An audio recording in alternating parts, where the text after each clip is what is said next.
Suffering അഥവാ സഹനം പൂർണ്ണമായും ജീവിതത്തിൽ നിന്ന് ഒഴിവാക്കാം എന്ന് നാം ആരും ദിവാസ്വപ്നം കണ്ടിട്ട് കാര്യമില്ല.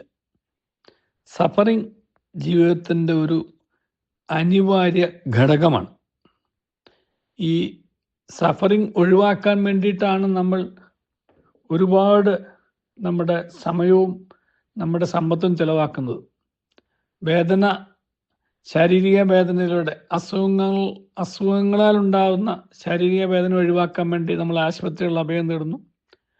മാനസിക സമ്മർദ്ദങ്ങളാൽ ഉണ്ടാകുന്ന അസ്വസ്ഥതകൾ ഒഴിവാക്കാൻ വേണ്ടി നമ്മൾ വിദഗ്ധരുടെ സഹായം തേടുന്നു. നമുക്ക് മറ്റു തരത്തിലുള്ള അസ്വസ്ഥതകൾ ഒഴിവാക്കാൻ വേണ്ടിയിട്ട് നമ്മൾ അഭിഭാഷകർ തുടങ്ങിയുള്ള അങ്ങനെയുള്ള അവരുടെ സഹായം തേടുന്നു. അങ്ങനെ ഓരോരുത്തരും മറ്റൊരാളുടെ സഹായം കൊണ്ടാണ് ഈ സഹനത്തിൻ്റെ ശക്തി കുറയ്ക്കുന്നത്, അല്ലെങ്കിൽ സഹനത്തിൻ്റെ ആഴം കുറയ്ക്കുന്നത് എന്ന് നമ്മൾ മനസ്സിലാക്കണം. അത് കുറയ്ക്കുവാനേ പറ്റുള്ളൂ, പൂർണ്ണമായിട്ടും നമുക്ക് ഒഴിവാക്കാൻ പറ്റില്ല. ഒരു ഡോക്ടറും ഒരു അസുഖം പൂർണ്ണമായിട്ടും മാറ്റിയെന്നും ഏതെങ്കിലും ഒരു സമയത്ത് വേദന പൂർണ്ണമായി ശമിച്ചു എന്നും നമുക്ക് പറയാൻ കഴിയില്ല.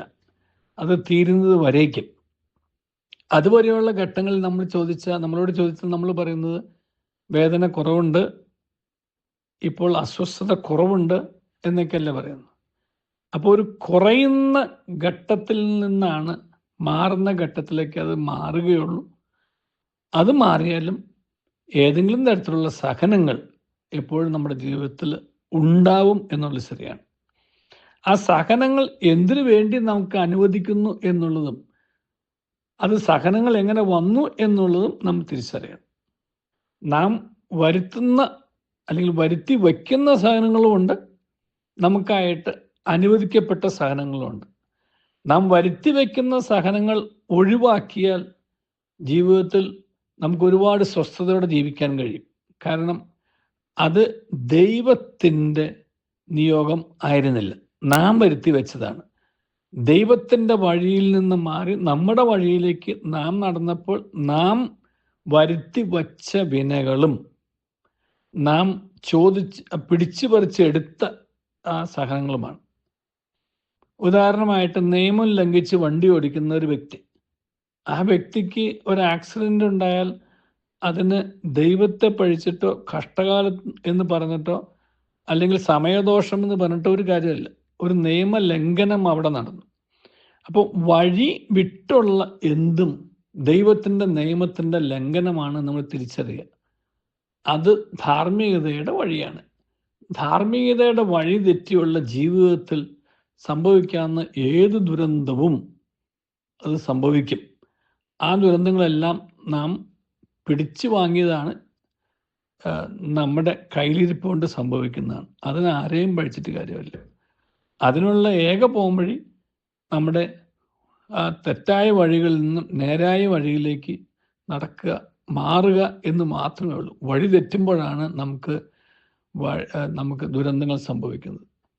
അത് നിയമത്തിൻ്റെ ലംഘനമാണ് വഴിതെറ്റൽ.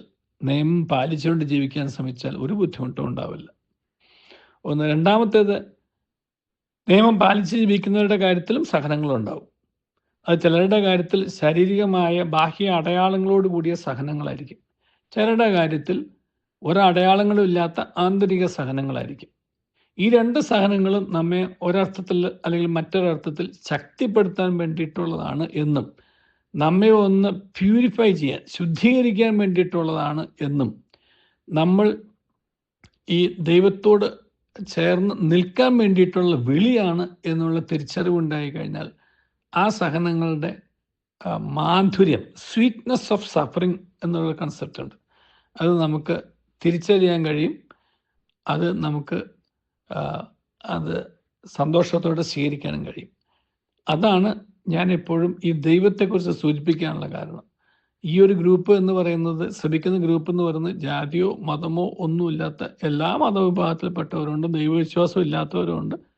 എന്നിരുന്നാൽ പോലും ഞാൻ എൻ്റെ അനുഭവത്തിൽ ഈ ആന്തരിക സാധനങ്ങളെക്കുറിച്ച് പറയുമ്പോഴുമെല്ലാം അവിടെയെല്ലാം ദൈവത്തെ കൂടെ നിർത്തുന്നത്, ദൈവത്തിൻ്റെ കൂടെ നിൽക്കുന്നത് കൊണ്ടും ദൈവത്തെ കൂടെ നിർത്തുന്നത് കൊണ്ടുമാണ് ഈ സഹനങ്ങളെ നമുക്ക് സന്തോഷത്തോടെ സ്വീകരിക്കാൻ കഴിയുന്നത് എന്നുള്ള അനുഭവം പങ്കുവെച്ചുകൊണ്ട് ഞാൻ ഈ ദൈവത്തെക്കുറിച്ച് സൂചിപ്പിക്കുന്നത് മാത്രമേ ഉള്ളൂ. കാരണം ആ വേദന ദൈവത്തിന് മാത്രമേ തിരിച്ചറിയാൻ സാധിക്കൂ. ഈ ആന്തരികമായിട്ടുള്ള നമുക്ക് സംഭവിക്കുന്ന വേദന എന്ന് പറയുന്നത് അത് തിരിച്ചറിയുന്ന ഒരാൾ ദൈവം മാത്രമേ ഉള്ളൂ. ആ ദൈവം അത് തിരിച്ചറിയുന്നുണ്ടെന്ന് മനസ്സിലാക്കുന്ന നിമിഷം നമുക്ക് ആ സഹനത്തിൻ്റെ ആഴം കുറയും. അതാണ് ദൈവത്തോട് ചേർന്ന് നിന്ന് സഹിക്കാനും ദൈവത്തെ കൂടെ നിർത്തി സഹിക്കാനും കഴിയുന്ന അവസ്ഥ.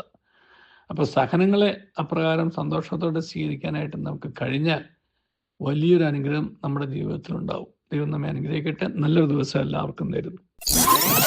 റേഡിയോ മല്ലു, മലയാളിയുടെ പാട്ടുപെട്ടി.